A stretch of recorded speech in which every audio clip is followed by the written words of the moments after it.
I never imagined that my house would be minus a wall when I returned from a 3-day business trip. Not broken, not under construction, but gone entirely. My house had been completely wrecked on the east side. My living room furnishings are arranged like a twisted yard sale on the grass. Karen Peton, the president of the Metfield HOA, was standing in my driveway with a clipboard and that obnoxious grin. "Oh, Mitchell, you're back early," she murmured in a lovely, sugary voice. As she looked up from her papers with a feigned surprise, "When you didn't reply to our last notices, we assumed you had moved out permanently." I tried to take in what I was seeing as I stood there, my mouth hanging wide. While I was away, someone had broken into my house, my haven. Karen went on, her voice changing to one of mock worry. "When you got the opportunity, you really ought to have joined the HOA. All of this was preventable. I'm Mitchell Harper, a 45-year-old software engineer who moved to this peaceful riverside community since the property I purchased wasn't HOA-owned.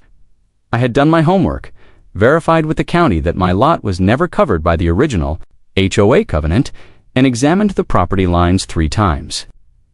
I wanted the flexibility to decorate for the holidays without making a formal request 30 days in ahead, to paint my shutters any color I wanted, and to plant wildflowers in place of immaculate lawn. Karen Peton had different ideas. She had made it her personal goal to compel me to live in her small realm, ever since I moved in 18 months ago. With welcome hampers and voluntary invitations, it began innocuously enough. She would arrive at my door, smiling as if she were explaining something to a child, and speak in that patronizing manner.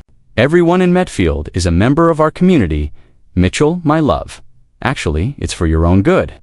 We preserve property values, guarantee aesthetic coherence, and establish a peaceful living space."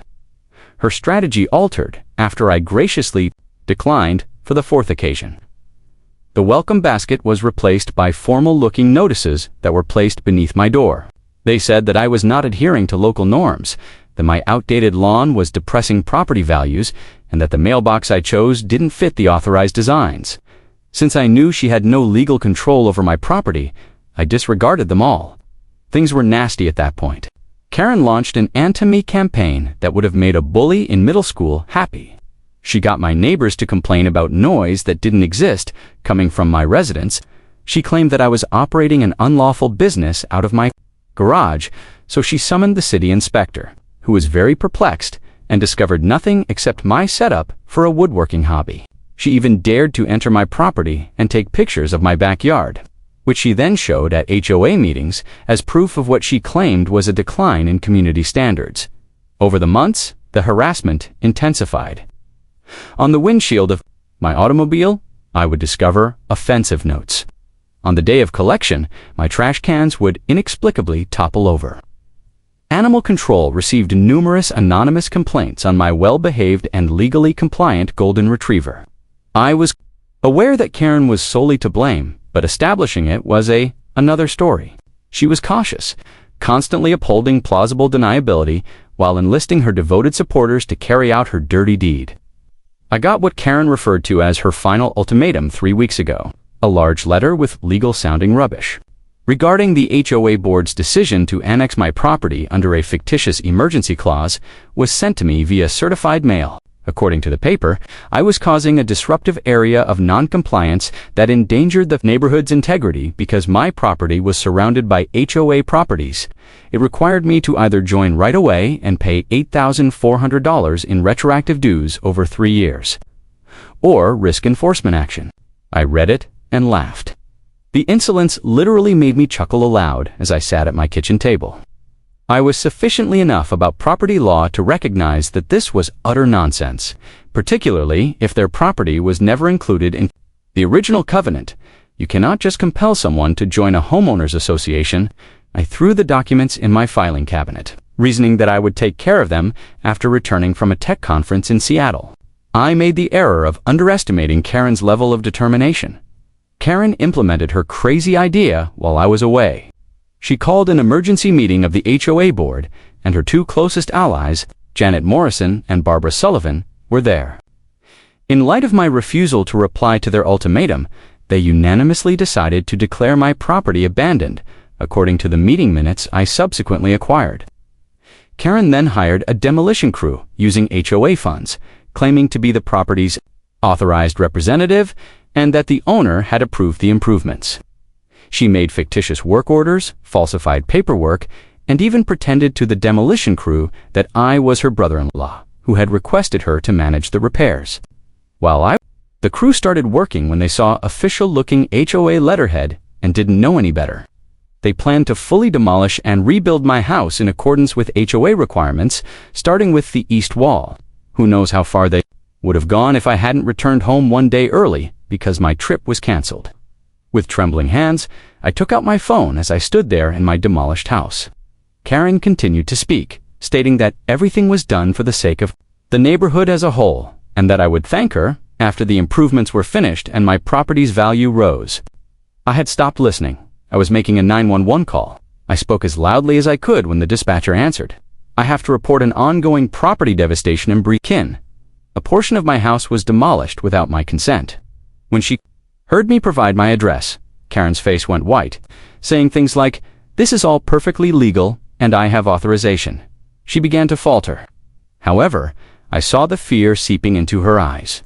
I made 2 more calls as we waited for the police.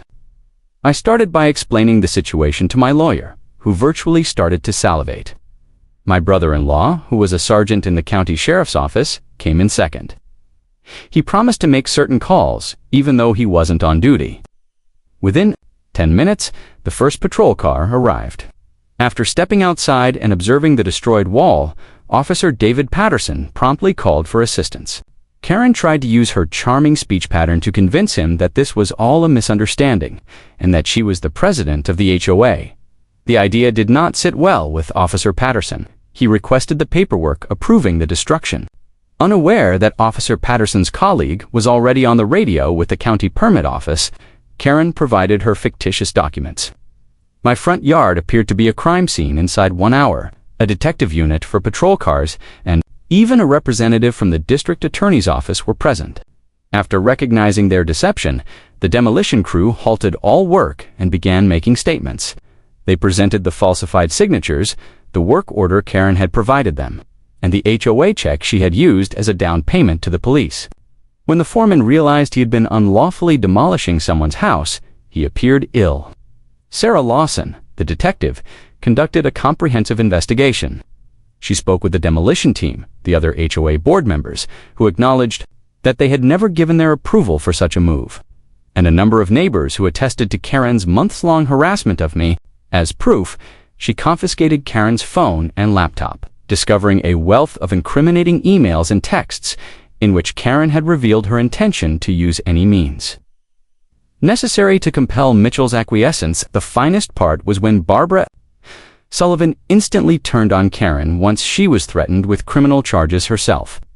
She produced recordings of HOA meetings in which Karen talked about a number of unlawful plans to compel me to join the association.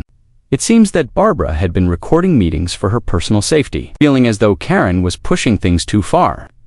Karen admitted to the harassment campaign, talked about plans to falsify documents, and even joked that she would demolish that man's house if necessary in these recordings. Karen was immediately taken into custody. They carried her away in handcuffs with a long list of allegations, which included criminal mischief, fraud, forgery, conspiracy, misappropriation of HOA funds, and destruction of property exceeding $50,000 in damage. She continued to maintain that she had acted within her authority as president of the HOA and that this was all a mistake. She had a priceless expression of both fury and disbelief when Detective Lawson read her rights.